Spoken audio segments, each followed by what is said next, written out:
All right, get ready to dive deep into the world of used EVs in England. We're going to be focusing specifically on 2025, which we know is when you're thinking about making the switch. That's right. We're tapping into a fascinating conversation between two EV enthusiasts. Yeah, they had some really interesting thoughts and recommendations for used models that'll be hitting the market around then. We're talking everything from compact city cars to family-friendly SUVs to even maybe a touch of luxury. And all without breaking the bank. All right, you ready to get started? Let's go. Okay, so first, it's probably worth setting the scene a bit. Why is 2025 such a great time to be looking at used EVs in England? Well, by 2025, even more people will have already made the jump to electric, meaning a much wider selection will be available in the used market, which should, in turn, lead to better prices. Gotcha, so it's all about supply and demand. Exactly. Plus, you get all the benefits of going electric, the eco-friendliness, without the new car price tag. That's a lot of sense. All right, so let's dive into the specific recommendations these EV enthusiasts had. They started by talking about the compact and efficient category, those small cars that are perfect for zipping around cities. Right. They kicked things off by highlighting the Renault Zoe, which I know is really popular over in Europe, but what makes it so appealing in the used market specifically? Well, the Zoe really boils down to practicality and, like we were just saying, value for money. Think about it. You could potentially pick up a 2020 model for around £8,000. That's a steal. It is. And while it might be compact, it still boasts a pretty impressive 190-mile range. Which should be more than enough for, like, your daily commute or running errands. Absolutely. Though it is important to remember that the actual range you achieve can vary based on your driving habits, weather conditions, and, if you're constantly blasting the AC or the heater. Oh, good point. We should probably explain what we mean by range for anyone listening who might be completely new to EVs. Oh, yeah, of course. So range is basically the distance an EV can travel on a single full charge. Exactly. You can kind of think of it like the electric equivalent of how far you can drive on a full tank of petrol. And just like a petrol car, the actual range you experience in the real world might be a bit different from the advertised range, depending on all those factors we mentioned earlier. Right, so it's always smart to be a little conservative with those range estimates, especially with a used EV, since the battery may have degraded a little bit over time. Absolutely. It's definitely something to keep in mind when you're considering buying used. Now, another big name in the EV world popped up in this conversation, the Nissan Leaf. And it sounds like it's a great option, especially for those looking for a reliable and affordable entry into the EV market. Yeah, it's a good one. I've always thought the Leaf looked pretty spacious, considering it's a compact car. Yeah, you do get a decent amount of space, especially for passengers.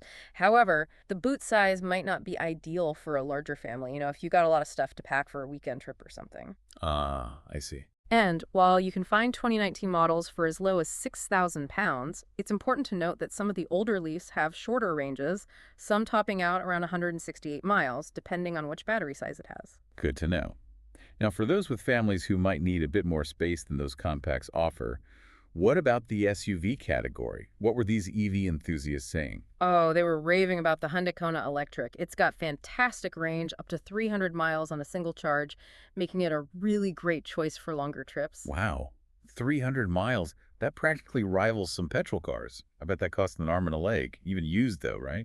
Surprisingly, not necessarily. You can find 2021 models for around £10,000, and like we were just saying, the space and practicality are comparable to the Leaf. Interesting.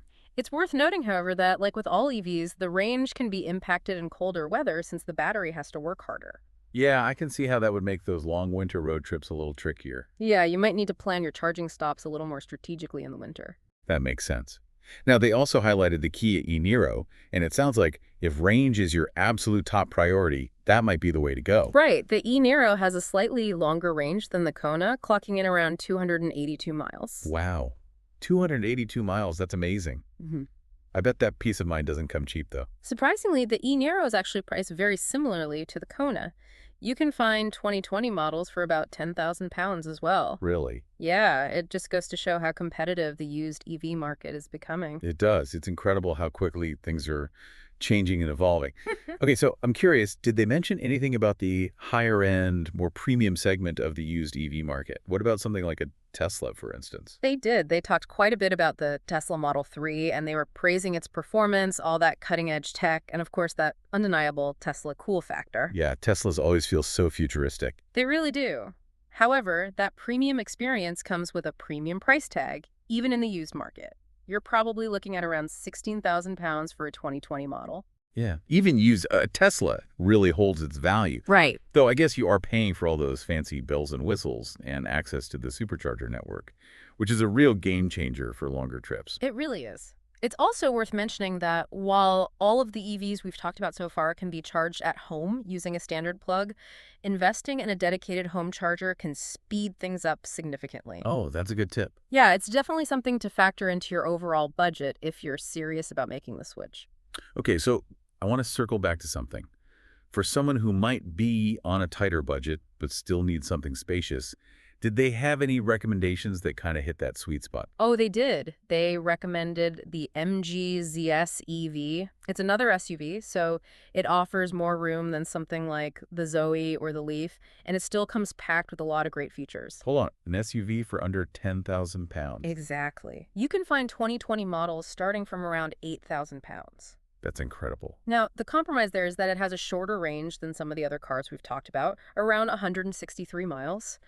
Gotcha, so something to consider, depending on how much driving you typically do. Right, if you mainly do shorter commutes or errands around town, it could be a perfect fit. Makes sense. And if you need to make a longer journey, you can always take advantage of all those public charging stations popping up everywhere. That's true. And, there are some really handy apps out there that can help you locate charging stations near you. I personally like ZapMap. It's a good one. Oh, that's a great tip. So it sounds like by 2025, the used EV market in England is going to be pretty incredible with plenty of choices for everyone. Absolutely. It really comes down to what matters most to you personally, whether that's range, budget, space, or the features a particular model offers. There really is a used EV out there waiting to be discovered, it seems. There is. And of course, just a little reminder, before you go signing on any dotted lines, always do your due diligence. Right. Check the battery health, take a good look at the service history, and hey, maybe even take it for a test drive to see how it feels. Definitely. And here's something to think about. As you embark on your EV journey, technology's moving at such an incredible pace these days. Just imagine what other exciting new options might hit the used market in just a year or two later, in 2026 or 2027. Yeah. It's definitely something to keep in mind as you're weighing all your choices. Things are only going to get more and more interesting. That's for sure. Well, we wish you happy EV hunting, and we'll be right here, ready for your next deep dive into whatever other fascinating topic you send our way. We'll be here.